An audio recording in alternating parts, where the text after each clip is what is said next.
আমি নিজে দাঁড়িয়ে এখান থেকে গ্যারেন্টি দিয়ে তোদের বুক ঠুকে বলে দিচ্ছি, একটা প্রশ্ন তারপর আর বাদ যাবে না। এইটুকু জোড়া যদি শুধু করে ফেলতে পারিস, যা পড়াবো তার বাইরে কিচ্ছু আসবে না, যেটুকু করিয়ে দেবো সেটুকু কর, ছেপে যাবে।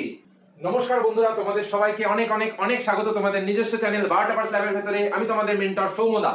ক্লাস 9 এর এই যে ক্লাসটা, এটা আজকে ইউটিউবের ইতিহাসে একটা স্মরণীয় ক্লাস হিসেবে থেকে যাবে। কারণ আজকে যেভাবে আমরা এই 4th চ্যাপ্টারটা পড়বো, জীববিদ্যা ও মানব কল্যাণ, সেটা তোদের মাথায় এমন ভাবে গেঁথে দেবো আমি যে চাইলেও কোনোদিন তোরা আর ভুলতে পারবি না। এমন ভাবে এত সহজে পড়িয়ে দেবো, ইউটিউবের কোথাও হয়তো এতদিন তোরা খুঁজে পাসনি। এই ভিডিওটাতে একবার যখন এসে গেছিস, মাথায় রাখবি, বারবার বলেছি আমি, ক্লাস 9, 10, 11, 12 সব জায়গায় আমি শুধু বলেছি, অফলাইনে অনলাইনে, যা পড়াবো তার বাইরে কিচ্ছু আসবে না, যেটুকু করিয়ে দেবো সেটুকু কর, ছেপে যাবে, ছেপে যাবে, তার বাইরে একটা প্রশ্ন তোদের খাতায় থাকবে না। সেই জন্য আবার পুরো কোশ্চেন পুরো ছাপিয়ে দেওয়ার জন্য, পুরো পরীক্ষার হল একা হাতে কাঁপিয়ে দেওয়ার জন্য আবার এসে গেছি তোমাদের জন্য ক্লাস 9 এর 4th চ্যাপ্টারের ভিডিও নিয়ে, জীববিদ্যা ও মানব কল্যাণের ভিডিও। এবং বেশি সময় নষ্ট না করে একদম চলো তাড়াতাড়ি তাহলে শুরু করা যাক। তো এই চ্যাপ্টারের মধ্যে প্রথমে আমাদের পড়তে হবে অনাক্রম্যতা বলতে কি বোঝানো হয়। সাধারণত চ্যাপ্টারটা আমরা দুটো পার্টে পড়বো, এটা প্রথম পার্ট আর একটা সেকেন্ড পার্ট আসবে, তার মধ্যে আমরা পুরো চ্যাপ্টারটাকে কভার করে দেবো। তো আমাদের এই যে প্রথম পার্টটায়, আমরা প্রথম পার্টে কি পড়বো দাদা? প্রথম পার্টে আমরা অনাক্রম্যতার বিভিন্ন প্রকারভেদ, এগুলো আমরা জানবো, কিভাবে কি আমাদের দেহের ভেতরে হচ্ছে সেগুলো আমরা জানবো। তো প্রথমে অনাক্রম্যতা বা ইমিউনিটি বলতে কি বোঝানো হয় সেটা আগে ভালো করে বুঝতে হবে। ধর, আমরা এই যে বড় হয়ে গেছি, আমরা যদি একটা ছোট বাচ্চাদের সঙ্গে তুলনা করে আমাদের কথা বলি, তাহলে আমাদের পাশের বন্ধুটা যখন ফট করে হেঁচে দেয় বা কেশে দেয়, বা বাসে ট্রামে যখন যাতায়াত করছি, বিভিন্ন যে রোগ জীবাণু ঘুরে বেড়াচ্ছে, আমরা কি প্রত্যেকদিন ডেলি বাড়িতে এসে ডেলি অসুস্থ হয়ে পড়ছি? কি কোনোদিনই হয়ে পড়ছি না। কেন? কারণ আমাদের দেহের ভিতরে রোগ প্রতিরোধ একটা ব্যবস্থা আছে। যেমন আমরা দেখি না, ফোনের মধ্যে, ল্যাপটপের মধ্যে অ্যান্টিভাইরাস বলে একটা জিনিস থাকে। সেটা কি, কোনো ধরনের ম্যালফাংশন বা বাইরে থেকে বিজাতীয় কোনো বস্তু যদি কম্পিউটারের ভেতরে ঢুকে পড়ে, কম্পিউটার সেটাকে ডিটেক্ট করে বাদ দিয়ে দেয়। ঠিক একইভাবে আমাদের দেহের ভেতরেও কোনো যদি রোগ জীবাণু সৃষ্টিকারী ব্যাকটেরিয়া, ভাইরাস, ছত্রাক, কোনো একটা বিজাতীয় বস্তু, কোনো একটা অ্যালার্জি সৃষ্টিকারী পদার্থ যদি আমাদের দেহের ভেতরে প্রবেশ করে যায়, তখন সেটাকে প্রতিরোধ করে আমাদের দেহ যাতে সুস্থ থাকে, সেজন্য যে ব্যবস্থাটা গড়ে ওঠে সেই সময়, সেটাকেই আমরা বলে থাকি অনাক্রম্যতা। দেখ, লোকটা পুরো পরিষ্কার হাত দিয়ে আটকে দিয়েছে রোগটাকে। কেন? কারণ আমাদের দেহের ভেতরে আমরা দেখতে পাচ্ছি যে নির্দিষ্ট কিছু পদার্থের উপস্থিতির কারণে, এক্ষুনি আমরা পড়বো, যার ফলে আমাদের দেহের মধ্যে যদি কোনো ধরনের রোগ জীবাণু, জ্বালা যন্ত্রণা, ব্যাধি, অ্যালার্জি সৃষ্টিকারী কোনো পদার্থ যাই ঢুকে যাক না কেন, সোজা কথায় বললে যে কোনো অ্যান্টিজেন ঢুকে যাক না কেন, আমাদের দেহের ভেতরে সেটাকে কিন্তু প্রতিরোধ করার যে ব্যবস্থা, সেটাকেই আমরা বলে থাকি অনাক্রম্যতা বা ইমিউনিটি। এবারে যে কোনো ধরনের যে ব্যবস্থা গড়ে ওঠে, তার জন্য কিন্তু একটা তন্ত্র থাকতে হয়। যেমন আমাদের যে ডাইজেস্টিভটা রয়েছে, আমরা যে খেয়ে খাবার হজম করে ফেলছি, এটা তো একটা প্রক্রিয়া, ডাইজেশন প্রক্রিয়া। এবার এই ডাইজেশন প্রক্রিয়াটাকে সম্পন্ন করার জন্য যেরকম আমাদের ডাইজেস্টিভ সিস্টেম রয়েছে, ডাইজেস্টিভ সিস্টেমের মধ্যে আমাদের মুখবিবর রয়েছে, তোমরা পড়েছো ক্লাস 9 কিছুদিন আগে। আমাদের মুখবিবর রয়েছে, আমাদের গ্রাসনালী রয়েছে, গলবিল রয়েছে, পাকস্থলী রয়েছে, ক্ষুদ্রান্ত, বৃহদন্ত্র, ডিওডিনাম, জেজুনাম, ইলিয়াম, এগুলো সমস্ত রয়েছে, মলাশয়, রেকটাম, সবকিছু রয়েছে। এই যে সম্পূর্ণ যে এক একটা অঙ্গ, সেটাকে সম্পূর্ণটাকে নিয়ে আমরা কি বলে থাকি? আমরা বলি তন্ত্র। ঠিক একইভাবে আমাদের দেহের মধ্যে অনাক্রম্য তন্ত্র বা ইমিউনিটি সিস্টেম বা ইমিউন সিস্টেম গড়ে উঠেছে, যেখানে আমরা দেখতে পাচ্ছি আমাদের দেহের ভেতরে থাকা বিভিন্ন ধরনের যে কোষগুলো রয়েছে, অথবা আমাদের দেহের ভেতরে থাকা যে বিভিন্ন ধরনের গ্রন্থি রয়েছে, যেমন থাইমাস গ্রন্থি, লসিকা গ্রন্থি, যেগুলোকে আমরা সাধারণত এই যে লিম্ফ নোড বলে থাকি, থাইমাস বলে থাকি। এই যে গ্রন্থিগুলো, এই যে স্প্লিন, প্লিহা যেটাকে বলা হয়, এরা কি করে? এরা আমাদের দেহের ভেতরে অনাক্রম্যতা ব্যবস্থার সঙ্গে জড়িত, এবং অনেকগুলো অঙ্গ এবং অনেকগুলো কোষ নিয়ে যেহেতু এই ব্যবস্থাটা গড়ে উঠছে, সেজন্যই এটাকে আমরা বলে থাকি অনাক্রম্য তন্ত্র। যেখানে আমরা দেখতে পাচ্ছি একটা নির্দিষ্ট তন্ত্র, যে তন্ত্রের সাহায্যে দেহের মধ্যে রোগ সৃষ্টিকারী যে কোনো ধরনের জীবাণু যদি আমাদের দেহের ভেতরে প্রবেশ করে, তাহলে কি হচ্ছে? সেই অ্যান্টিজেনের বিরুদ্ধে বা সেই বিজাতীয় পদার্থের বিরুদ্ধে আমাদের দেহকে রক্ষা করাই হলো এই অনাক্রম্য তন্ত্রের কাজ। যেখানে আমরা দেখব, কিছুদিন আগেই আমরা পড়েছিলাম যে শ্বেত রক্তকণিকা, সেই শ্বেত রক্তকণিকার মধ্যে থাকা বেসোফিল, তারপরে নিউট্রোফিল, মোনোফিল, মোনোসাইট, এই যে বিভিন্ন ধরনের কোষগুলো রয়েছে, ম্যাক্রোফাজ কোষ, তারপরে নিউট্রোফিল কোষ, এই যে বিভিন্ন কোষগুলো রয়েছে, ইওসিনোফিল, এরা কি করে? এরা আমাদের দেহের ভেতরে রোগ প্রতিরোধ ব্যবস্থায় সাহায্য করে থাকে। সেজন্য এদের সবাইকে একসঙ্গে নিয়ে আমরা বলি অনাক্রম্য তন্ত্র বা ইমিউন সিস্টেম। তারপরে এই যে আমরা বারবার বলছি একটা জিনিস দাদা, যে আমাদের দেহের মধ্যে কিছু একটা রোগ জীবাণু সৃষ্টিকারী পদার্থ প্রবেশ করেছে, কিছু একটা রোগ জীবাণু সৃষ্টিকারী পদার্থ প্রবেশ করেছে। এবার বাইরে ধর আমরা যখনই আসছি, বাইরে বিভিন্ন ধরনের জীবাণু ঘুরে বেড়াচ্ছে, বাইরে বিভিন্ন ধরনের ব্যাকটেরিয়া ভাইরাস ঘুরে বেড়াচ্ছে। এবার এই যে জীবাণু ভাইরাসগুলো, এগুলো যদি আমাদের দেহের ভেতরে প্রবেশ করে, সেগুলো কি আমাদের দেহের জন্য ভালো না খারাপ, এটা তোরা ভেবে বল। অবশ্যই খারাপ। কেন? কারণ বাইরে থেকে একটা বাজে পদার্থ, যেটা আমাদের দেহের ভেতরে রোগ জীবাণু সৃষ্টি করতে পারে, সেটা যদি দেহের ভেতরে প্রবেশ করে, তাহলে আমাদের কি হবে? ভালো হবে না ক্ষতি হবে? অবশ্যই ক্ষতি হবে। এবং সেই ক্ষতি সাধনকারী পদার্থটাকেই আমরা বলে থাকি অ্যান্টিজেন। অ্যান্টিজেন কি? অ্যান্টিজেন হলো এক ধরনের প্রোটিন ধর্মী হতে পারে, লিপিড ধর্মী হতে পারে, পলিস্যাকারাইড ধর্মী হতে পারে। তিন ধরনের অ্যান্টিজেনের রাসায়নিক প্রকৃতি হয়। প্রোটিন ধর্মী হয়, লিপিড ধর্মী হয় এবং গ্লাইকোপ্রোটিন ধর্মী হয়। এবং এই যে প্রত্যেকটা, এবং পলিস্যাকারাইড ধর্মী হয়, এই যে প্রত্যেকটা রাসায়নিক প্রকৃতি, এই রাসায়নিক প্রকৃতি অনুসারে যখন কোনো একটা রোগ জীবাণু সৃষ্টিকারী কোনো একটা ব্যাকটেরিয়া বা কোনো একটা ভাইরাস, যেমন এখানে আমরা দেখতে পাচ্ছি যে কোনো একটা ব্যাকটেরিয়া বা যে কোনো একটা ভাইরাস যখন আমাদের দেহের মধ্যে প্রবেশ করছে, সেটাকে, সেই বহিরাগত পদার্থটাকে, সেই বহিরাগত অধিবিষ্টা, যেটা আমাদের মতো মেরুদণ্ডী প্রাণীদের দেহের মধ্যে রোগ জীবাণু সৃষ্টি করে আমাদেরকে অসুস্থ করে দেয়, তাকেই আমরা বলে থাকি অ্যান্টিজেন। এবং এই অ্যান্টিজেন যখন আমাদের দেহের ভেতরে প্রবেশ করে, সঙ্গে সঙ্গে আমাদের দেহের ভেতরে যে অনাক্রম্য ব্যবস্থা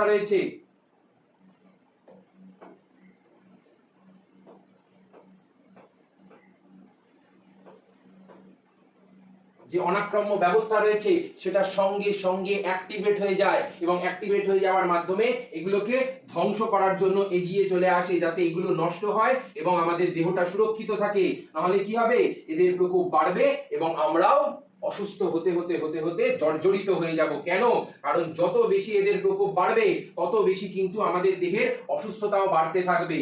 বোঝা গেছে? একদম পরিষ্কার। এবার এর মধ্যে তোমাদের মনে হতে পারে যে দাদা, এর মধ্যে আমরা কাদের কাদের সাধারণত ধরতে পারি? এর মধ্যে আমরা বিভিন্ন জিনিসকে ধরতে পারি। বিভিন্ন জিনিস মানে কি কি ধরতে পারি দাদা?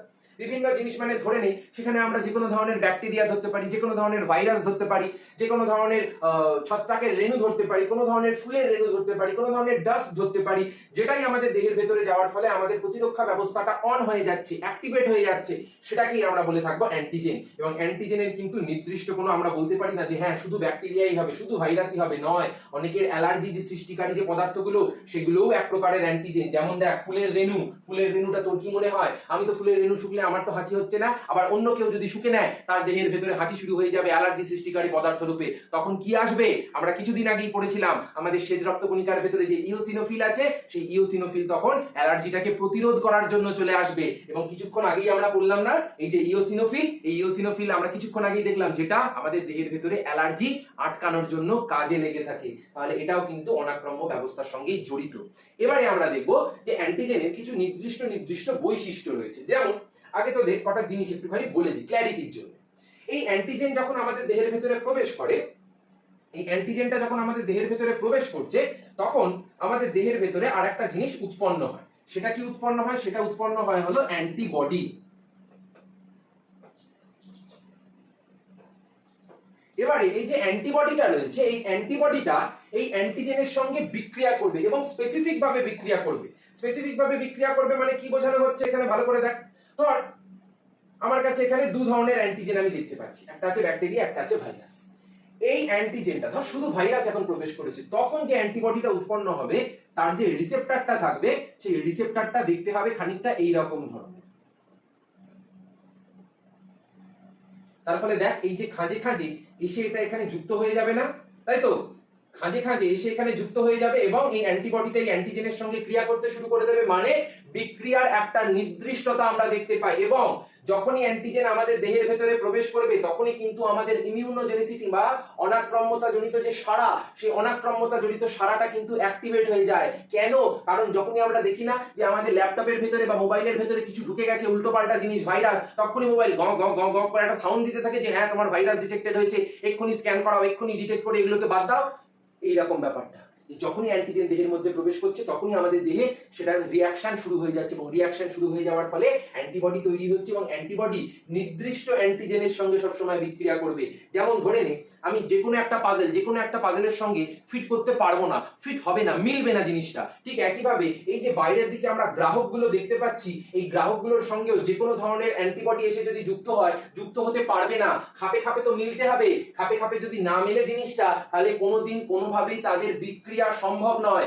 সাপোজ ধরে নে আমার হচ্ছে পেটের ব্যথা, আর আমি খাচ্ছি হলো অ্যান্টিবায়োটিক কিসের না গা হাত পা ব্যথা। আমার হচ্ছে পেটের ব্যথা কিন্তু আমি খাচ্ছি ওষুধ গা হাত পা ব্যথা, কাজ হবে? কোনোভাবেই হবে না, অসম্ভব কাজ হওয়া। কেন? কারণ আমরা তো জানি যার যেটা নির্দিষ্ট কাজ সে সেটা তো করবে, তার জন্যই তো স্পেসিফিক ওষুধগুলো আমরা ব্যবহার করে থাকি। ঠিক একইভাবে ধর এই যে অ্যান্টিজেনটা, এই অ্যান্টিজেনের সঙ্গে যদি একটা অ্যান্টিবডির বিক্রিয়া করতে হয় তাহলে অ্যান্টিবডিটাকে এইরকম খানিকটা দেখতে হতে হবে।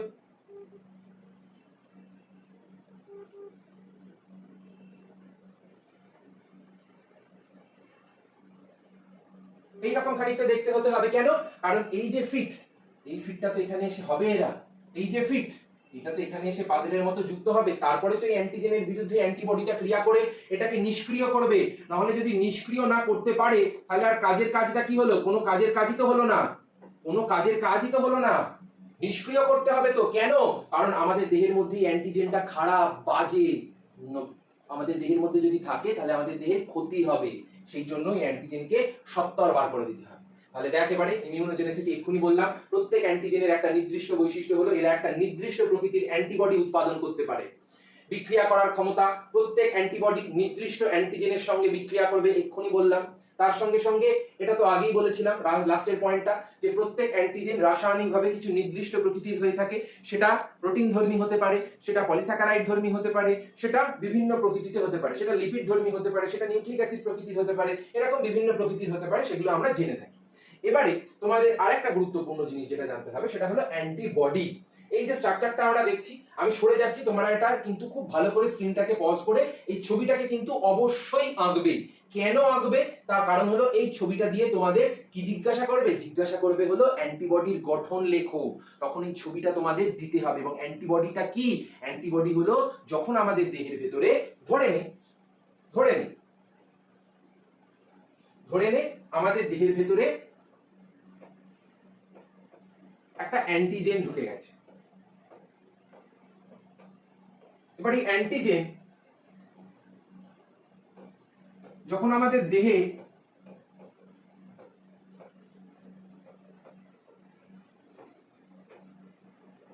প্রবেশ করলো তখন কি উৎপন্ন হলো না অনাক্রম্যতা জড়িত সাড়া।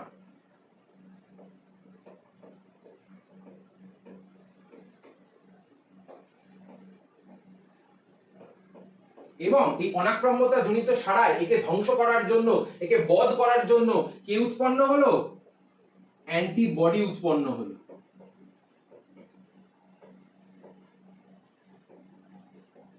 এবং এই অ্যান্টিবডিটা স্পেসিফিক ভাবে এই অ্যান্টিজেনের সঙ্গে, ধর এটা একটা অ্যান্টিজেন এবং একটা উৎপন্ন হয়েছে অ্যান্টিবডি। কিরকম দেখতে হয় অ্যান্টিবডি? অ্যান্টিবডি দেখতে হয় ইংরেজি ওয়াই অক্ষরের মতো। এবং এই অ্যান্টিবডিটা উৎপন্ন হয়ে সেটা এই অ্যান্টিজেনের সঙ্গে যখন যুক্ত হয়ে যাবে তখন এই অ্যান্টিজেনটাকে নষ্ট করে দিয়ে এর যে ক্রিয়া, যেটা আমাদের দেহের ভেতরে কি সৃষ্টি করছিল না রোগ ব্যাধি সৃষ্টি করছিল, রোগ অথবা ব্যাধি সৃষ্টি করছিল, সেটা আর তারা করতে কোনোভাবেই পারবে না। কেন পারবে না? কারণ অ্যান্টিবডি এসে এদের তো মেরে দিয়েছে। এবার মেরে দেওয়ার ফলে কি হচ্ছে? অ্যান্টিজেনের যে ক্রিয়া ছিল সেই ক্রিয়াটা সম্পূর্ণ নিষ্ক্রিয় হয়ে গেছে। এবং নিষ্ক্রিয় হয়ে যাওয়ার মাধ্যমে আমরা দেখতে পাচ্ছি আমাদের দেহের ভেতরে আবার সুস্থ একটা পরিবেশ গড়ে উঠেছে। এবং সেটাকেই আমরা কি বলি? অ্যান্টিবডি বলি, যার কারণে গড়ে উঠে থাকে। এবং অ্যান্টিবডির যদি গঠন বৈশিষ্ট্যগুলো জানতে হয় তাহলে এই ছবিটার থেকে ভালো আর কোনো ছবি নেই। খুব ভালো করে জিনিসটুকু আমি যতটুকু বলছি মন দিয়ে এই 15 মিনিট কান খোলা রেখে শোন, একটা জিনিস তোরা ভুলতে পারবি না আর কোনো, একটা জিনিস না, নট এ সিঙ্গেল ওয়ান, আমি তোদের গ্যারান্টি দিই। এবারে অ্যান্টিজেনের বেসিক জিনিসটা আগে দেখ, দেখতে ইংরেজি ওয়াই অক্ষরের মতো, এটুকু তোরা সবাই বুঝতে পারছিস। এবার এখানে আমরা টোটাল 4টে শৃঙ্খল দেখতে পাচ্ছি। কি কি? না দুটো হলুদ শৃঙ্খল রয়েছে বড় বড়, আর দুটো ছোট ছোট পিঙ্ক কালারের, গোলাপি কালারের শৃঙ্খল রয়েছে। তাহলে টোটাল 4টে আমরা পলিপেপটাইডের শৃঙ্খল দেখতে পাচ্ছি। এবং প্রত্যেকটা শৃঙ্খল আমরা জেনে থাকি অ্যামাইনো অ্যাসিডের সাহায্যে তৈরি হয়। এবং এই অ্যামাইনো অ্যাসিড কি তৈরিতে সাহায্য করে? পলিপেপটাইড তৈরি করতে সাহায্য করে, প্রোটিন তৈরি করতে সাহায্য করে। সেই জন্য আমরা এক নিমিষে বলতেই পারি চোখ বন্ধ করে ভরসা করে যে অ্যান্টিবডিটা রাসায়নিক প্রকৃতিতে গ্লাইকোপ্রোটিন ধর্মী, আর কোনো ধর্মী নয়, শুধুমাত্র গ্লাইকোপ্রোটিন ধর্মী। অ্যান্টিজেনের ক্ষেত্রে কি দেখেছিলাম? অ্যান্টিজেনের ক্ষেত্রে দেখেছিলাম অনেকগুলো আমরা রাসায়নিক প্রকৃতি, কিন্তু অ্যান্টিবডির ক্ষেত্রে আমরা শুধু বলতেই পারি কোনো ধরনের সেখানে দ্বিধা নেই যে অ্যান্টিবডি হলো সাধারণত রাসায়নিক প্রকৃতিতে গ্লাইকোপ্রোটিন ধর্মী, কারণ এদের যে বড় চেন বা এদের যে ছোট চেন, সেই ছোট বড় চেনের মধ্যে অ্যামাইনো অ্যাসিড রয়েছে এবং বড় চেনের মধ্যে আমরা দেখতে পাই 400 থেকে 450টা মতো অ্যামাইনো অ্যাসিড রয়েছে এবং ছোট চেনগুলোর মধ্যে কি হয়, তার মধ্যে আমরা দেখতে পাচ্ছি যে 200 থেকে 250টা মতো কিন্তু অ্যামাইনো অ্যাসিড রয়েছে। এবারে সাপোজ ধরে নে তুই সংখ্যাটায় বাদ দে, তুই ওজনে ধর এটাকে, ধর ভারী মানে যেটা বড় চেন হলুদ চেন, সেই হলুদ চেনের মধ্যে 400 গ্রাম অ্যামাইনো অ্যাসিড আছে, আর এই যে ছোট চেন, সেই ছোট চেনের ভেতরে মাত্র 200 গ্রাম অ্যামাইনো অ্যাসিড আছে। কোনটা ভারী কোনটা হালকা? কমন সেন্স কি বলে? যেটা বড় চেন সেটাই ভারী, তাহলে সেটাকে আমরা ভারী শৃঙ্খল বলতেই পারি। তো সেটাকে আমরা তাহলে নির্দ্বিধায় ভারী শৃঙ্খল বলতে পারি। কেন? কারণ বড় চেন তার মানেই তো ভারী, আর যেটা ছোট চেন তার মধ্যে তো আছেই 200, তাহলে আমরা এটাকে হালকা শৃঙ্খল বলবো আর এটাকে ভারী শৃঙ্খল বলবো। এবারে তারপরের গঠনগত বৈশিষ্ট্যটা কি, এগুলো সব স্লাইডে দেখতে পাবি, এখন আগে ছবিটা ভালো করে বোঝাচ্ছি না। এর পরের বৈশিষ্ট্যটা হলো, আমরা যদি এই যে অ্যান্টিবডির যদি একদম প্রান্ত ভাগগুলো লক্ষ্য করি তাহলে একটা বৈশিষ্ট্য দেখতে পাবো। কি না দাদা, এখানে যদি আমরা খুব ভালো করে লক্ষ্য করি তাহলে দেখা যাচ্ছে অ্যান্টিজেনের যে এই প্রান্তগুলো রয়েছে সেখানে কিন্তু একটা করে অ্যামাইনো গ্রুপ রয়েছে। দেখ, একটা করে অ্যামাইনো গ্রুপ রয়েছে প্রত্যেকটাতে। এই যে প্রান্তগুলো আছে এই প্রান্তগুলোতে একটা করে অ্যামাইনো গ্রুপ আছে, কিন্তু নিচের এই যে প্রান্তগুলো এইগুলোর মধ্যে আমরা কিন্তু কোনো অ্যামাইনো গ্রুপ তো দেখতে পাচ্ছি না। এটা তাহলে কি গ্রুপ দাদা? এটা হলো কার্বক্সিল গ্রুপ। এবারে এই যে অ্যামাইনো গ্রুপ, এই যে কার্বক্সিল গ্রুপ থাকার জন্য কি তাহলে কোনো বিশেষ বৈশিষ্ট্য তৈরি হয়েছে অ্যান্টিবডির ভেতরে? অবশ্যই তৈরি হয়েছে। আমরা যে প্রান্তটাতে দেখতে পাচ্ছি যে অ্যান্টিবডির মধ্যে অ্যামাইনো গ্রুপ রয়েছে, সেই অঞ্চলটা কিন্তু হলো পরিবর্তনশীল অ্যান্টিজেন বন্ধনকারী অঞ্চল। মানে এই যে আমরা বারবার ছবি আঁকছি না, একটা এইরকম ধরনের স্ট্রাকচার যেখানে আমাদের ওয়াই এর যে দুটো উপরের দিকে বাহু রয়েছে তারা একটা অ্যান্টিজেনের সঙ্গে এরকম ভাবে যুক্ত হয়ে যাচ্ছে দুটো হাতে। এবারে এই যে যুক্ত হয়ে যাচ্ছে তার জন্য তো এই অঞ্চলটাকে তো পরিবর্তনশীল হতে হবে, না হলে পরিবর্তনশীল না হলে সেই অঞ্চলের সাথে যুক্ত হবে কি করে? যদি রিজিড থাকে একটা স্ট্রাকচার কোনোদিন যুক্ত হতে পারবে না। সেই জন্য এই যে অ্যামাইনো অঞ্চল বা অ্যামাইনো যুক্ত প্রান্ত সেগুলোকে আমরা বলে থাকি পরিবর্তনশীল অ্যান্টিজেন বন্ধনকারী অঞ্চল। এবং অ্যান্টিজেন বন্ধনকারী অঞ্চলের আরেকটা নাম আছে, সেটা কি? সেটা হলো প্যারাটোপ। খুব ভালো করে মাথায় রাখবে, এটা হলো প্যারাটোপ। আর নিচের দিকে এই যে অঞ্চল, এটাকে আমরা কি বলি? এটাকে আমরা বলি এপিটোপ। ঠিক আছে? তাহলে এপিটোপ হলো অপরিবর্তনশীল অঞ্চল আর প্যারাটোপ হলো পরিবর্তনশীল অ্যান্টিজেন বন্ধনকারী অঞ্চল।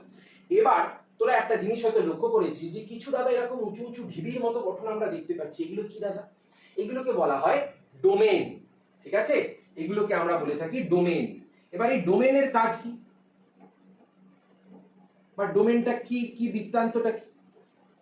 ডোমেন হলো যে কোনো শৃঙ্খলের দিকে তুমি লক্ষ্য করো, যখন আমরা দেখতে পাচ্ছি যে অন্তঃডাইসালফাইড বন্ধনী আছে, অন্তঃডাইসালফাইড বন্ধনী মানে হলো এই যে ডোমেনগুলো আছে এখানে এই যে বন্ধনীগুলো আমরা দেখতে পাচ্ছি সেটা কি রকম বলতো? সেটা হয়তো স্ক্রিনে ছোট আসছে, সেটা এই রকম ভাবে লেখা রয়েছে এস বন্ড এস বন্ড। এই যে বন্ধনীটা এটাকে বলা হয় ডাইসালফাইড বন্ড। এবার এই ডাইসালফাইড বন্ধনীটা যখন ভেতরের দিকে থাকে তখন সেটাকে আমরা বলছি অন্তঃডাইসালফাইড বন্ধনী, আর যখন বাইরের দিকে থাকছে তখন সেটাকে বলা হচ্ছে বহিঃডাইসালফাইড বন্ধনী। এবারে যদি জিজ্ঞাসা করা হয় তোমাদের, আমি পুরো স্ক্রিনটাকে পরিষ্কার করে দিচ্ছি, এবারে যদি তোমাদের জিজ্ঞাসা করা হয় যে বলতো যে অ্যান্টিবডির মধ্যে অন্তঃডাইসালফাইড বন্ধনীর সংখ্যা আমরা ভারী শৃঙ্খলের মধ্যে কটা দেখতে পাচ্ছি? পরিষ্কার দেখা যাচ্ছে, একটা, দুটো, তিনটে, চারটে। যে কটা ডোমেন সে কটাই অন্তঃডাইসালফাইড বন্ধনী, যে কটা ডোমেন সে কটাই অন্তঃডাইসালফাইড বন্ধনী। এবার যদি বলে দুটো চেন মিলিয়ে কটা আছে? চারটে, চারটে, আটটা। যদি বলে একটা চেনে কটা আছে ভারী শৃঙ্খলে, তাহলে চারটে। এবারে চলে আয় হালকা চেন। হালকা চেনের ক্ষেত্রে আমরা দেখতে পাচ্ছি এখানে একটা কার্বক্সিল প্রান্ত রয়েছে, কারণ এই প্রান্তেরও কোনো পরিবর্তন হয় না। এবং হালকা চেনের মধ্যে দুটো রিজিয়ন রয়েছে, একটাকে বলা হচ্ছে ভিএল, একটাকে বলা হচ্ছে সিএল। যদি এখানেও লক্ষ্য করিস এখানেও ছিল ভিএইচ, তারপরে সিএইচ1 সিএইচ2 সিএইচ3, তারপরে এখানেও ভিএইচ, তারপরে সিএইচ1 সিএইচ2 সিএইচ3। এবারে এখানে আমরা এক্ষুনি বললাম যে এই যে রিজিয়নটা রয়েছে এই রিজিয়নটা সাধারণত অ্যান্টিজেনের সাথে বন্ধন হচ্ছে এবং পরিবর্তনশীল একটা অঞ্চল। কিন্তু তারপরের গুলো তাহলে ব্যাপারটা কি হলো? তারপরের ব্যাপারটা হলো এই যে ভি, ভি মানে কি? ভি মানে হলো ভ্যারিয়েবলকে বোঝানো হয়। ভ্যারিয়েবল মানে কি? ভ্যারিয়েবল মানে হলো পরিবর্তনশীল। আর বাকিগুলোই দেখ সি লেখা আছে, সি লেখা আছে। কেন? তার কারণ হলো কনস্ট্যান্ট বোঝানো হচ্ছে, এই অঞ্চলগুলোর তো কোনো পরিবর্তন হচ্ছে না, এগুলোর তো কোনো পরিবর্তন হচ্ছে না, এটার বল, এটার বল, এটার বল, এটার বল, এটার বল, এটার বল, এইখানে বল, এইখানে বল, এখানে কোথাও অ্যান্টিজেন যুক্ত হচ্ছে না, তাই যে কটা টিক মারলাম কোথাও কিন্তু আমরা দেখতে পাবো না যে কোনো ধরনের পরিবর্তন বা কোনো ধরনের রিজিয়ন পাল্টাচ্ছে, সেই জন্য এদেরকে আমরা সি দিয়ে ডিনোট করছি। সি মানে কি? সি মানে হলো কনস্ট্যান্ট। কনস্ট্যান্ট মানে কি? কনস্ট্যান্ট মানে হলো অপরিবর্তনশীল।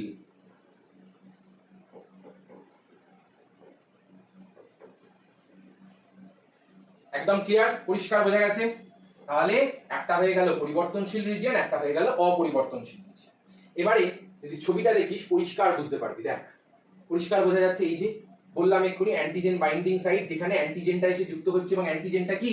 অ্যান্টিজেনটা হলো এই যে একটা হলুদ রঙের আমরা গঠন দেখতে পাচ্ছি, এটা কি বলা হচ্ছে? অ্যান্টিজেন, যেটা এসে এই যে পরিবর্তনশীল যে অঞ্চল, সেই পরিবর্তনশীল অঞ্চলের সঙ্গে যুক্ত হবে এবং যুক্ত হয়ে একটা নির্দিষ্ট ক্রিয়া করতে শুরু করবে। এবং দেখ দুটো বন্ধনীও রয়েছে, মানে দুটো চেনও রয়েছে, একটা হলো ভারী চেন আর একটা হলো হালকা চেন।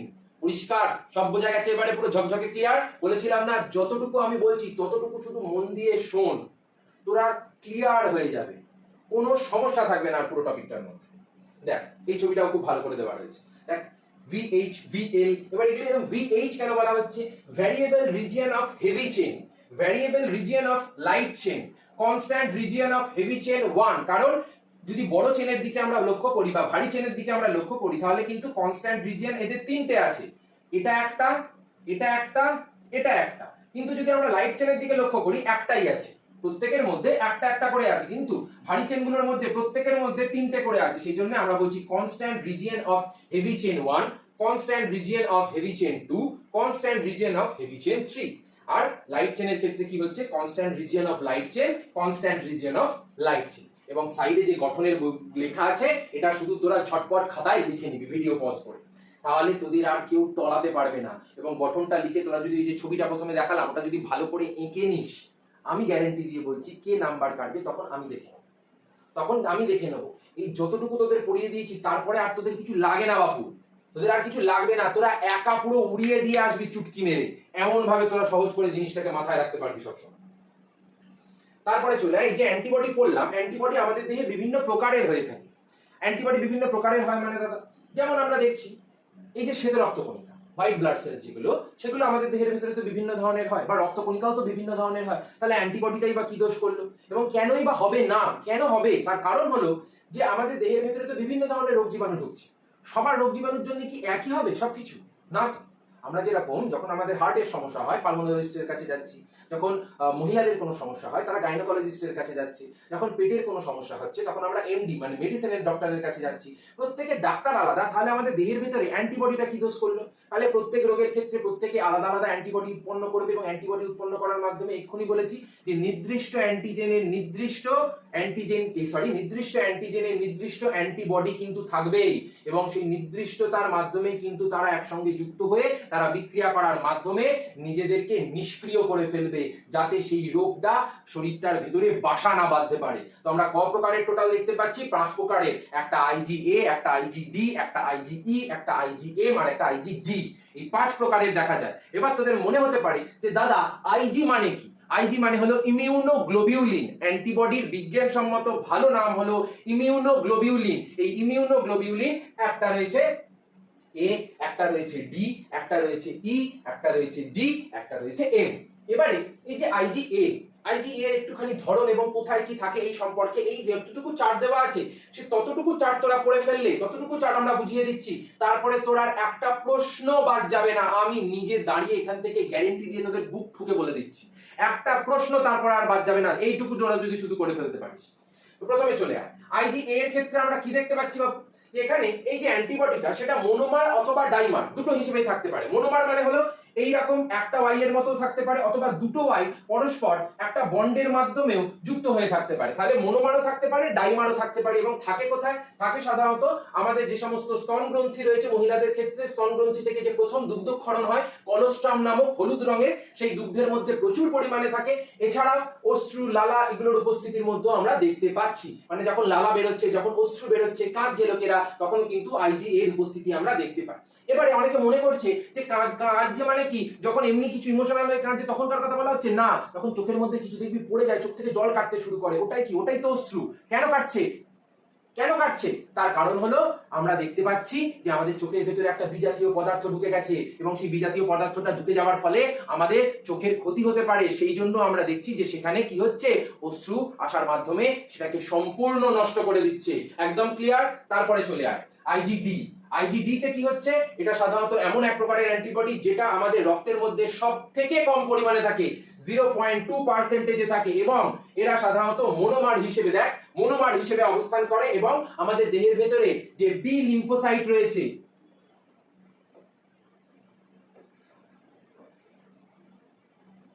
যে বি লিম্ফোসাইট রয়েছে সেই বি লিম্ফোসাইটের উপরিতলে এরা অবস্থান করে এবং সেখান থেকেই এদের ক্ষরণ শুরু হয়।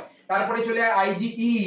আইজিই কি, এরাও সাধারণত রক্তের মধ্যে খুব নগণ্য পরিমাণে থাকে এবং এরা মনোমার হিসেবে অবস্থান করে।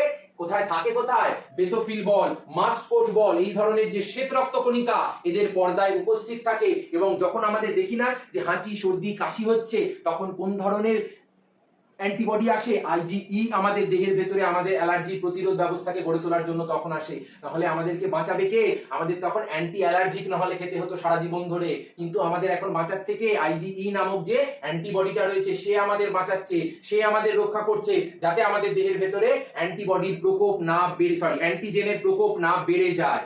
তারপরে চলে আইজিজি।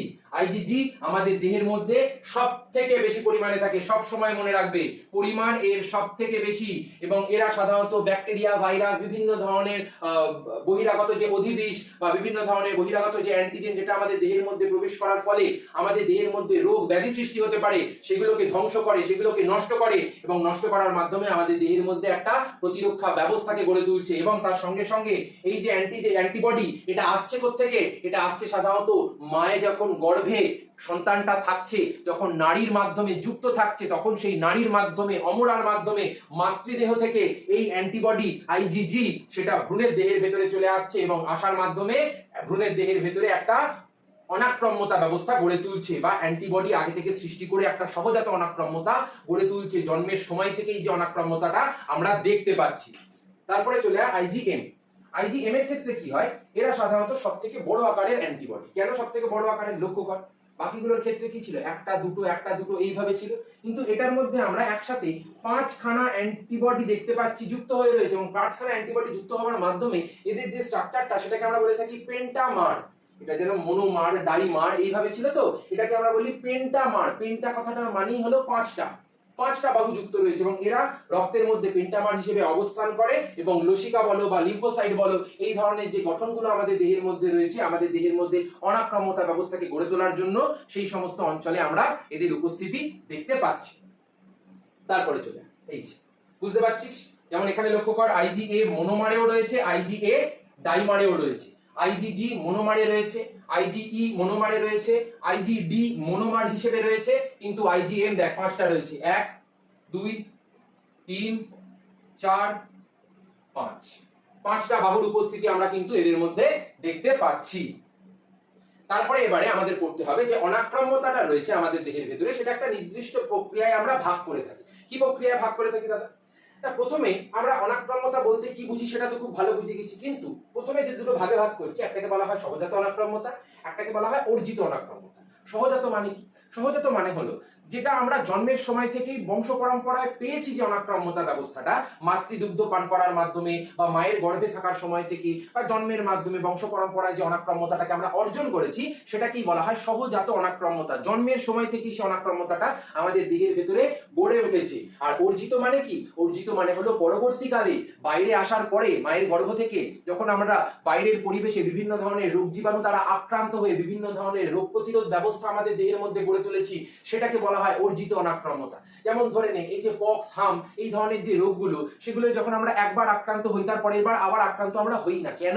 কারণ আমরা আমাদের দেহকাল একবার বুঝিয়ে ফেলেছি যে হ্যাঁ এই রোগটা যখন আমাদের দেহের ভেতরে প্রবেশ করছে তখন কিন্তু আমরা আর আক্রান্ত হব না। আমরা তাহলে সেই ব্যবস্থাটাকে অর্জন করেছি। তাহলে মনে হতে পারে যে দাদা প্রথমবার কেন আক্রান্ত হলাম? কারণ প্রথমবার তো আমাদের দেহ সেই অ্যান্টিজেনটাকে তো চিনতই না, সেই ভাইরাস সেই ব্যাকটেরিয়াটাকে তো চিনতই না। তার ফলে কি হয়েছিল? তার ফলে অজানা বস্তুর সম্বন্ধে জানতে বুঝতে, প্রতিরক্ষা ব্যবস্থা গড়ে তুলতে সময় লেগে গেছিল, কিন্তু পরের বারে যখন আবার এসছে তখন আমাদের দেহ প্রস্তুত ঢাল তরোয়াল নিয়ে, তখন আমাদের দেহ বলেছে চাল ভাগ এখান থেকে, ভাগ করে দেওয়ার মাধ্যমে তখন আর আমাদের দেহের ভেতরে কিন্তু আমরা আক্রান্ত হইনি, আমরা সম্পূর্ণ সুস্থ ছিলাম।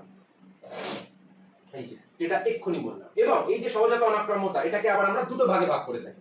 কি কি দুটো ভাগে ভাগ করে থাকি? একটাকে বলা হয় বস্তু নির্দিষ্ট সহজাত অনাক্রাম্যতা, আর একটাকে আমরা বলে থাকি বস্তু নিরপেক্ষ সহজাত অনাক্রাম্যতা। বস্তু নির্দিষ্ট মানে হলো যখন আমরা দেখতে পাচ্ছি যে আমাদের দেহের ভিতরের অনাক্রাম্যতাটা শুধুমাত্র একটা নির্দিষ্ট কোনো বস্তুর বিরুদ্ধে গড়ে উঠেছে, যে কোনো একটা নির্দিষ্ট রোগের বিরুদ্ধে বা যে কোনো একটা নির্দিষ্ট জীবাণুর বিরুদ্ধে গড়ে উঠেছে, তখন সেটাকে বলা হয় বস্তু নির্দিষ্ট সহজাত অনাক্রাম্যতা। এবং সেই জীবাণুকে টার্গেট করে স্পেসিফিক ভাবে নির্দিষ্ট করে মেরে দেওয়াই হলো এই ধরনের অনাক্রাম্যতার কাজ। যেমন কুকুরের ডিসটেম্পার রোগ, মানুষ যদি এই প্রকার রোগের বিরুদ্ধে প্রতিরোধ ব্যবস্থা কিন্তু জন্ম থেকেই লাভ করেছে, সেই জন্য মানুষ এই রোগে কখনোই আক্রান্ত হয় না। কেন আক্রান্ত হয় না? কারণ মানুষ জন্ম থেকে, সহজাত অবস্থা থেকে, একদম সদ্যজাত জন্মের পর থেকেই আমাদের দেহের ভেতরে এই রোগের বিরুদ্ধে প্রতিরোধ ব্যবস্থা গড়ে তোলা হয়েছে। তারপরের পয়েন্টে চলে যায় বস্তু নিরপেক্ষ অনাক্রাম্যতা। বস্তু নিরপেক্ষ মানে হলো যাই ঢুকুক না কেন মেরে দেবো, এটা একটা ব্যাপার। যে কোনো ধরনের জীবাণু ঢুকুক, যে কোনো ধরনের যা খুশি, যা পুষ্টির পিণ্ডি ঢুকে যাক না কেন মেরে দেবো, এটা একটা ব্যাপার। সেই জন্য যখন আমরা দেখতে পাচ্ছি যে সব রকম সংক্রমণের বিরুদ্ধে যখন একটা প্রতিরোধ ব্যবস্থা গড়ে উঠছে, তখন সেটাকে বলা হয় বস্তু নিরপেক্ষ সহজাত অনাক্রাম্যতা। যেমন ধরেন যে কোনো ধরনের ভাইরাস ঢুকলো, যে কোনো ধরনের ব্যাকটেরিয়া ঢুকলো, তখনই আমাদের দেহের ভেতরে যে সমস্ত ম্যাক্রোফাজ কোষ আছে, যে সমস্ত মাস্ট কোষ আছে, যারা নিউট্রোফিল আছে, মোনোফিল আছে, এরা কি করে? এরা সঙ্গে সঙ্গে গিয়ে সেই বহিরাগত পদার্থটার উপরে ঝাঁপ মেরে দেয় এবং ঝাঁপ মেরে দেওয়ার মাধ্যমে তাকে মেরে ফেলার চেষ্টা করে, তাকে নষ্ট করে দেওয়ার চেষ্টা করে, যাতে সেটা আর কিন্তু আমাদের দেহের ভেতরে বাসা না বাঁধতে পারে। দেখ, সঙ্গে সঙ্গে ঢুকেছিল আর সঙ্গে সঙ্গে তাকে খেয়ে হজম করে ছোট ছোট কণায় একদম নষ্ট করে দিয়ে, ধ্বংস করে দিয়ে বার করে দিল। আবার এদিকে আমরা কি দেখতে পাচ্ছি? যখনই ডিস্টেম্পার রোগের রে ঢুকছে, তখনই আমাদের দেহের ভেতরে প্রতিরোধ ব্যবস্থাটা গড়ে উঠেছে। তারপরে আমাদের যে জিনিসটা জানতে হবে সেটা হলো অর্জিত অনাক্রাম্যতা। অর্জিত অনাক্রাম্যতা মানে কি? এক্ষুনি যেটা বললাম তোমাদের, যে যখন আমরা কোনো একটা রোগ জীবাণুর সম্মুখীন হওয়ার মাধ্যমে আমাদের দেহের মধ্যে একটা প্রতিরক্ষা ব্যবস্থাকে গড়ে তুলছি। সাপোজ ধরে নে, এক্ষুনি যে বললাম যে পক্স বা হাম বা বসন্ত রোগ বা গুটি বসন্ত, এই যে রোগগুলো রয়েছে, এগুলো একবার হওয়ার পরে সাধারণত মানুষের মধ্যে আর হওয়ার চান্সেস কিন্তু 99% ক্ষেত্রে থাকে না। কিছু ক্ষেত্রে মানুষের কপাল ফুটো থাকে, সেখানে হয়ে যায়, কিছু করার নেই। এবারে এই যে হচ্ছে না, তার কারণটা কি? তার কারণ হলো যখন প্রথমবার ঢুকেছিল, তখন প্রথমবার তো বডি সেই রোগের বিরুদ্ধে আমাদের দেহের মধ্যে অ্যান্টিবডি তৈরি করে, সাড়া তৈরি করে, সেটাকে নির্মূলে মারতে মারতে অনেক টাইম লেগে গেছে। সেই জন্য প্রথমবারে কিন্তু আক্রান্ত হয়ে গেছে বডি আমাদের। কিন্তু পরের বারে যখন আবার সেই ব্যাকটেরিয়া বা সেই ভাইরাসটাই আমাদের দেহের ভেতরে প্রবেশ করবে, তখন সেটাকে প্রথমেই গিয়ে কে মেরে দেবে? অ্যান্টিবডিরা মেরে দেবে। এবং অ্যান্টিবডিকে মেরে দেওয়ার মাধ্যমে, অ্যান্টিজেনকে মেরে দেবে, এবং অ্যান্টিজেনকে মেরে দেওয়ার মাধ্যমে অ্যান্টিবডিগুলো কিন্তু আমাদের দেহের ভেতরে আবার একটা অনাক্রাম্যতা ব্যবস্থাকে কিন্তু গড়ে তুলবে।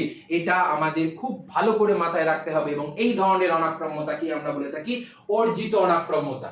এবং এই অর্জিত অনাক্রাম্যতাকেও আবার দুটো ভাগে কিন্তু ভাগ করা হয়। একটাকে বলা হয় সক্রিয় অনাক্রাম্যতা, আর একটাকে বলা হয় নিষ্ক্রিয় অনাক্রাম্যতা। দাদা, পার্থক্যটা কি? সক্রিয় অনাক্রাম্যতা মানে হলো এক্ষুনি যেটা বললাম তোমাদের পক্স, হাম, বসন্তের ক্ষেত্রে, যে সক্রিয়ভাবে যখন আমরা অ্যান্টিজেন দ্বারা আক্রান্ত হওয়ার মাধ্যমে আমাদের দেহের ভেতরে সক্রিয়ভাবে একটা অনাক্রাম্যতাকে অর্জন করেছি, তখন সেটাকে বলা হয় সক্রিয় অনাক্রাম্যতা। আর নিষ্ক্রিয় মানে কি? নিষ্ক্রিয় মানে হলো ধরো আমি আক্রান্ত হয়েছি, আমার দেহের ভেতরে অ্যান্টিবডি রয়েছে, সেই অ্যান্টিবডিটাকে নিয়ে যদি কেউ অন্যের দেহের ভেতরে প্রবেশ করিয়ে আগে থেকেই সেই রোগের বিরুদ্ধে একটা অনাক্রাম্যতা ব্যবস্থাকে গড়ে তোলে, সালে সেটাকে বলবো আমরা নিষ্ক্রিয় অনাক্রাম্যতা। কেন? কারণ খুব ভালো একটা উদাহরণ দিয়ে বলছি, শোন, মাথায় রাখবি। কারণ এই সক্রিয় ব্যাপারটা কিরম বলতো? সারা বছর পড়েছে, সারা বছর পড়ে তারপরে ভালো নাম্বার পেয়েছে, first boy, second boy, third বয়ের মতো। সারা বছর পড়ে 100-র মধ্যে 99, 97, 98, 96 এরকম করে নাম্বার পেয়েছে। আর এই নিষ্ক্রিয়টা সেই লাস্ট বেঞ্চারের মতো, ব্যাক বেঞ্চারের মতো। পরীক্ষার দুদিন আগে বই খুলেছে, একটা সাজেস্টিভ বানিয়েছে, সে সাজেস্টিভ মিললো কি মিললো না জানে না, হাতের এই ফাঁকের মধ্যে সমস্ত টুকলি পুকলি, কলারের মধ্যে সব টুকলি পুকলি নিয়ে গেছে, টুকলি লিখে লিখে ওর থেকে বেশি নাম্বার পেয়ে পাস করে বেরিয়ে চলে গেছে, বা ওর সমান বা ওর কাছাকাছি 1-2 নাম্বার কম পেয়ে বাইরে বেরিয়ে চলে গেছে, পাস করে গেছে। তাহলে এ আর এ পার্থক্যটা কি? এ কষ্ট করে সেই অর্জন করেছিল, আর এ বসে বসে ব্যাঠে বেঠায় টাইপের পেয়ে গেল। ব্যাঠে বেঠায় পেয়ে গেল মানে সেই অন্যের দেহ হয়েছিল, অন্যের দেহ থেকে নিয়ে আমি আমার দেহে চালান করলাম, আমি অসুস্থ হলাম না, কিন্তু আমার দেহের ভেতরে সেই রোগের প্রতিরোধের জন্য ব্যবস্থা করে তোলা হয়ে গেছে। সেই ধরনের অনাক্রম্যতাকে আমরা বলে থাকি নিষ্ক্রিয় অর্জিত অনাক্রম্যতা, যেখানে আমরা আক্রান্ত না হয়েও আমাদের দেহের ভেতরে অনাক্রম্যতাকে অর্জন করলাম। এবারে চলে যায় সক্রিয় এবং নিষ্ক্রিয়কে আরো দুটো ভাগে ভাগ করা হয়। অনেকগুলো এখানে সাব ডিভিশন রয়েছে। যদি একদম প্রথম ছবিটাতেই মনে থাকে তাহলে দেখ, প্রথম ছবিটাতেই দেখিয়েছিলাম অনেকগুলো সাব ডিভিশন রয়েছে। সক্রিয়ের মধ্যেও প্রাকৃতিক সক্রিয়, কৃত্রিম সক্রিয় আছে, নিষ্ক্রিয়ের মধ্যেও প্রাকৃতিক নিষ্ক্রিয়, কৃত্রিম নিষ্ক্রিয় দুটোর মধ্যে আছে। এটা কৃত্রিম হবে, হ্যাঁ এটা কৃত্রিম হবে, তখন দেখা হয়নি আমার, এটা কৃত্রিম হবে, এটা ঠিক করে। তারপরে চলে আসে সক্রিয় অনাক্রম্যতা। সক্রিয় অনাক্রম্যতা দু ধরনের এক্ষুনি আমরা দেখলাম, একটা হলো প্রাকৃতিক সক্রিয় অনাক্রম্যতা, আর একটাকে বলা হচ্ছে কৃত্রিম উপায়ে লব্ধ অনাক্রম্যতা। প্রাকৃতিক মানে কি, যেটা বারবার পক্স হামের ক্ষেত্রে বলছি, যে একবার যখন আক্রান্ত হয়ে যাচ্ছে পরের বার সেই ব্যক্তি কিন্তু পুনরায় আর আক্রান্ত হচ্ছে না সেই রোগের দ্বারা, সেটাকেই আমরা বলে থাকি সক্রিয় প্রাকৃতিক অনাক্রম্যতা, যেখানে প্রাকৃতিকভাবে সংক্রমণের দ্বারা আমাদের দেহের ভেতরে রোগ প্রতিরোধ ব্যবস্থা গড়ে উঠেছে। কিন্তু নিষ্ক্রিয় ব্যাপারটা কি, নিষ্ক্রিয় ব্যাপারটা হলো টিকা প্রদান বা টক্সয়েডের মাধ্যমে যখন আমাদের দেহের ভেতরে অনাক্রম্যতা গড়ে ওঠে তখন সেটাকে বলা হয় কৃত্রিম উপায়ে লব্ধ অনাক্রম্যতা। মানে আমাদের দেহের ভেতরে যখন ভ্যাকসিনেশন দেওয়া হয়, ভ্যাকসিনেশনের মাধ্যমে যখন কৃত্রিম ভাবে আমাদের দেহের ভেতরে সক্রিয় অনাক্রম্যতা গড়ে উঠছে তখন সেটাকে বলা হচ্ছে কৃত্রিম সক্রিয় অনাক্রম্যতা। তারপরে চলে আসে নিষ্ক্রিয় অনাক্রম্যতা। এবারে নিষ্ক্রিয়টাকে আমরা দুটো ভাগে ভাগ করছি, একটা প্রাকৃতিক আর একটা হলো কৃত্রিম। প্রাকৃতিকের ক্ষেত্রে কি হয়, প্রাকৃতিকের ক্ষেত্রে আমরা দেখতে পাচ্ছি নিষ্ক্রিয়ভাবে আমরা আক্রান্ত হইনি, কিন্তু তা সত্ত্বেও যখন মাতৃদুগ্ধ পান করছি, যখন মায়ের গর্ভে থাকছি, তখন অমরার মাধ্যমে মাতৃদুগ্ধ পান করার মাধ্যমে আমাদের দেহের ভেতরে যে অ্যান্টিবডিটা চলে আসছে, কিছুক্ষণ আগে আমরা বললাম না IgA IgG, এরা কি করে, এরা সাধারণত মায়ের গর্ভ থেকে আমাদের মধ্যে চলে আসে, মায়ের দুগ্ধ থেকে আমাদের দেহের ভেতরে চলে আসে, এবং চলে আসার ফলে আমাদের দেহের ভেতরে প্রাকৃতিকভাবে যে নিষ্ক্রিয় অনাক্রম্যতা গড়ে উঠছে সেটাকে আমরা কি বলি, সেটাকেই আমরা বলে থাকি কি প্রাকৃতিক নিষ্ক্রিয় অনাক্রম্যতা। তারপরে চলে আসে কৃত্রিম নিষ্ক্রিয় অনাক্রম্যতা। কৃত্রিমের ব্যাপারটা কি রকম, কৃত্রিমের ব্যাপারটা হলো জলাতঙ্ক রোগ প্রতিরোধ করার জন্য যে অ্যান্টি র্যাবিস রয়েছে বা অ্যান্টি টিটেনাস রয়েছে, অ্যান্টি ভেনাম সিরাম রয়েছে, এগুলো কি, ধর আমাকে সাপে কামড়েছে সাপোজ, এবার সাপে যে কামড়েছে, সাপের যে অ্যান্টিজেন সেটা আমাদের দেহের ভেতরে ঢুকে আমাদের দেহ নিজে থেকে অনাক্রম্যতা ব্যবস্থাকে তৈরি করে তার বিরুদ্ধে প্রতিরোধ গড়ে তুলতে তুলতে আমাদের কাঁধে নিয়ে হরিবোল হরিবোল করতে করতে লোকে বেরিয়ে চলে যাবে। কেন, কারণ সাপের বিষ রে ভাই, ওটা পাশের বাড়ির দোকান থেকে কেনা, ওটা কোনো লিকুইড সিরাপ না যে ঢকঢক করে খেয়ে নিয়েছি পেটের ভেতরে গন্ডগোল হচ্ছে। সেই জন্যে ভালো করে মনে রাখবে যে এই ধরনের যখন আমরা দেখতে পাচ্ছি যে কুকুরে কামড়ে দিচ্ছে, বিড়ালে কামড়ে দিচ্ছে বা সাপে কামড়ে দিচ্ছে, তখন কি করা হয়, তখন ডাইরেক্টলি আমরা মনোক্লোনাল অ্যান্টিবডি যুক্ত যে সমস্ত সিরাম রয়েছে সেই সমস্ত জীবাণুর বিরুদ্ধে যে উৎপন্ন অ্যান্টিবডি সেগুলো রোগাক্রান্ত মানুষের দেহ থেকে নিয়ে অন্য মানুষের দেহের মধ্যে যদি আমরা সাময়িকভাবে একটা অনাক্রম্যতা তৈরি করতে পারি, সেটাকেই বলা হয় নিষ্ক্রিয় অনাক্রম্যতা এবং কৃত্রিম নিষ্ক্রিয় অনাক্রম্যতা। কেন, কারণ অন্যের দেহের ভেতরে যে অ্যান্টিবডিটা তৈরি হয়েছে সেটা নিয়ে ফট করে আমার দেহের ভেতরে দিলে আমার দেহের ভেতরে একদম ফটাফট সেই রোগের বিরুদ্ধে অ্যান্টিবডি তৈরি হয়ে গিয়ে আমার দেহের মধ্যে একটা প্রতিরোধ ব্যবস্থা গড়ে উঠবে। এটাকেই বলা হচ্ছে কি, এটাকেই বলা হয় কৃত্রিম নিষ্ক্রিয় অনাক্রম্যতা। বোঝা গেছে, একদম ক্লিয়ার, একদম ঝকঝকে পরিষ্কার। তারপরে চলে আয় হিউমোরাল রসভিত্তিক বা ক্ষরণ নির্ভর অনাক্রম্যতা। এটাও খুব সহজ একটা জিনিস। যদি আমাদের দেহের ভেতরে কোনো ধরনের অ্যান্টিজেন প্রবেশ একবার করে যায়, অ্যান্টিজেন যখনই প্রবেশ করবে তখনই আমাদের দেহের ভেতরে একটা নির্দিষ্ট অ্যান্টিবডি রয়েছে, তারা কি করে, তারা এই অ্যান্টিজেনকে শনাক্ত করে এবং যখনই শনাক্ত হয়ে যাচ্ছে তখন এই অ্যান্টিবডিগুলো লিম্ফোসাইটের মাধ্যমে খরিত হচ্ছে। ভালো করে এই কথাটা মাথায় রাখবি, খরিত হচ্ছে, এই কথাটা না লিখলে নাম্বার দেবে না।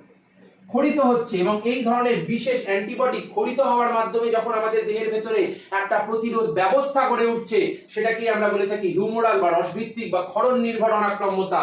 যেখানে আমরা দেখতে পাই এই যে বিটা লিম্ফোসাইট বা বি লিম্ফোসাইট রয়েছে, এরা কি করে, এরা অ্যান্টিবডি তৈরি করছে, দেখ ওয়াই এর মতো অ্যান্টিবডি তৈরি করেছে, এবং এই অ্যান্টিবডিগুলো এই ক্ষরণের মাধ্যমে তৈরি হয়ে পরবর্তীকালে আমাদের দেহের ভেতরে একটা অনাক্রম্যতা জড়িত সাড়া সৃষ্টি করেছে। যেহেতু এই সমস্ত অ্যান্টিবডিগুলো ক্ষরণের মাধ্যমে তৈরি হয়েছে, সেই জন্য এদেরকে আমরা বলে থাকি ক্ষরণ নির্ভর অনাক্রম্যতা বা রসভিত্তিক অনাক্রম্যতা। তারপরে চলে আয়, এই যে এখানে আমরা কি দেখতে পেলাম, অ্যান্টিজেন এলো, অ্যান্টিজেন এসে যুক্ত হলো, তারপরে এখান থেকে কি তৈরি হলো, প্লাজমা কোষ তৈরি হলো এবং পরবর্তীকালে সেখান থেকে অ্যান্টিবডি তৈরি হয়ে আমাদের দেহের রক্তের মধ্যে সেটা পৌঁছে গেল এবং পৌঁছে যাওয়ার মাধ্যমে আমাদের দেহের মধ্যে যে অ্যান্টিজেন গুলো এবারে ক্রিয়া করছে সেগুলোর বিরুদ্ধে এই অ্যান্টিবডি গুলো কাজ করতে শুরু করে দেবে এবং যেহেতু এই অ্যান্টিবডি গুলো ক্ষরণের মাধ্যমে উৎপন্ন হয়েছে, ক্ষরিত হয়েছে, সেজন্য এদেরকে আমরা বলে থাকি ক্ষরণ নির্ভর অনাক্রম্যতা বা রসভিত্তিক অনাক্রম্যতা বা হিউমোরাল অনাক্রম্যতা। তারপরে আজকে লাস্ট যে টপিক সেটা হলো কোষীয় অনাক্রম্যতা। কোষীয় অনাক্রম্যতা এবং হিউমোরাল অনাক্রম্যতার মধ্যে পার্থক্য কি? কোষীয় অনাক্রম্যতা সাধারণত টি লিম্ফোসাইট কোষের মাধ্যমে হয়ে থাকে এবং হিউমোরাল অনাক্রম্যতা সাধারণত বি লিম্ফোসাইট কোষের মাধ্যমে হয়ে থাকে। টি লিম্ফোসাইটের ক্ষেত্রে আমরা দেখতে পাচ্ছি সেখান থেকে পরবর্তীকালে টি শ্রেণীর কোষ তৈরি হয়, আর বি লিম্ফোসাইটের মাধ্যমে আমরা দেখতে পাচ্ছি পরবর্তীকালে বি শ্রেণীর কোষ তৈরি হয়ে থাকে যেগুলো ক্ষরণ নির্ভর অনাক্রম্যতার সঙ্গে যুক্ত, আর টি শ্রেণীর কোষগুলো কোষীয় অনাক্রম্যতার সঙ্গে যুক্ত হয়ে থাকে। বাট এখানে কি হয়, এখানে যখনই আমরা দেখতে পাচ্ছি যে কোনো একটা অ্যান্টিজেন আমাদের দেহের মধ্যে প্রবেশ করেছে, সঙ্গে সঙ্গে কিন্তু তার বিরুদ্ধে টি শ্রেণীর যে সমস্ত লিম্ফোসাইট আছে সেগুলো সক্রিয় হয়ে ওঠে এবং আমাদের দেহের ভেতরে প্রবেশকারী যে অ্যান্টিজেন আছে সেটাকে মারার জন্য, সেটাকে ধ্বংস করার জন্য এরা ডিভাইড হয়ে বিভিন্ন ধরনের টি কোষ তৈরি করে বিভাজন প্রক্রিয়াকে অবলম্বন করে। এবং এখানে কিছু ক্ষরিত কিন্তু হচ্ছে না, এগুলো সমস্ত কোষীয় মাধ্যমের ক্ষেত্রে দেখা যাচ্ছে। সেই জন্য এই ধরনের অনাক্রম্যতাকে আমরা বলে থাকি কোষীয় অনাক্রম্যতা, যেখানে আমাদের দেহের মধ্যে টি শ্রেণীর লিম্ফোসাইট থেকে টি কোষ উৎপন্ন হয়ে আমাদের যে থাইমাস গ্রন্থি আছে, থাইমাস গ্রন্থি থেকে তৈরি হয়ে সেটা আমাদের দেহের ভেতরে একটা সেল মিডিয়েটেড বা কোষীয় অনাক্রম্যতাকে গড়ে তোলার জন্য অত্যন্ত গুরুত্বপূর্ণ একটা ভূমিকাকে পালন করেছে। সেটাকেই আমরা কি বলি, সেটাকেই আমরা বলে থাকি কোষীয় অনাক্রম্যতা। বোঝা গেছে? একদম পরিষ্কার? ব্যাস, আজকের মতো ফিনিশ। এবারে বল সমস্যা কোথায়? যা বুঝিয়ে দিয়েছি কোথাও কোনো সমস্যা থাকার কথাও না। যদিও বা বুঝতে অসুবিধা হয়, ব্যাক করে নিয়ে আরেকবার দেখে নিবি, পুরো ক্লিয়ার হয়ে যাবে। ইন ডিটেলে বলেছি। ফার্স্ট টাইম নাই বুঝতে পারিস, কোনো সমস্যা নেই, সেকেন্ড টাইম আবার দেখবি বুঝে যাবে, আমার গ্যারেন্টি। কারণ যা ডিটেলে বলেছি এর থেকে ডিটেলে ভাই আর হয় না, এর থেকে ডিটেলে ভাই আর নেই, ইউটিউবের মধ্যে কোথাও নেই। কারণ আমি প্রচুর ভিডিও ঘেটে দেখে নিয়েছি অলরেডি যে আদার্স এরকম কোনো কন্টেন্ট রয়েছে কিনা ভালো মতো যেটা ছেলে মেয়েদের বোঝানো যাচ্ছে, তার থেকেও আমি আরো ইমপ্রুভ করে বলবো।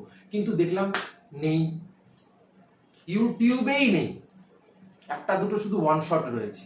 এবার ছেলেমেয়েরা এত টিপিক্যাল জিনিসগুলো যেগুলো থেকে পরবর্তীকালে যখন তোমরা 9, 10, 11, 12 মানে উঠবে, আরো উঁচু ক্লাসে যাবে, 11, 12 উঠবে, তখন তোমরা সায়েন্স নিয়ে পড়লে এগুলো নিয়ে প্রচুর কোশ্চেন থাকে, এগুলো অনেক ডেপথে থাকে, তখন তোমরা বুঝতেই পারবে না তোমাদের যদি ভিতটা না শক্ত হয়। মানে ভিত শক্ত করার জন্য আমি যা পড়িয়ে দিয়েছি তার বাইরে আর একটা প্রশ্ন আসবে না।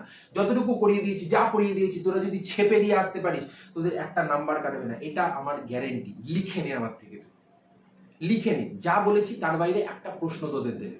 ঠিক আছে? একদম পরিষ্কার বোঝা গেছে? এবং বন্ধুদের সাথে শেয়ার করতে এবং প্রচুর পরিমাণে কমেন্ট করে সাবস্ক্রাইব করে অবশ্যই জানিও যে ভিডিওটা তোমাদের কেমন লাগলো। এবং সাবস্ক্রাইব করতে যারা নতুন আছো একদম ভুলবে না, কারণ প্রচন্ড খেটে ভিডিওগুলো বানানো এবং তোমাদের জন্যই ফ্রিতে একদম কন্টেন্ট গুলো বানানো, যেগুলো সাধারণত পেড ব্যাচে লোকেরা অনেক টাকা নিয়ে নেয়, সেগুলো আমি একদম সম্পূর্ণ তোমাদের জন্য ফ্রিতে বানিয়ে দিচ্ছি, যাতে তোমাদের পড়তে কোনো অসুবিধা না হয়।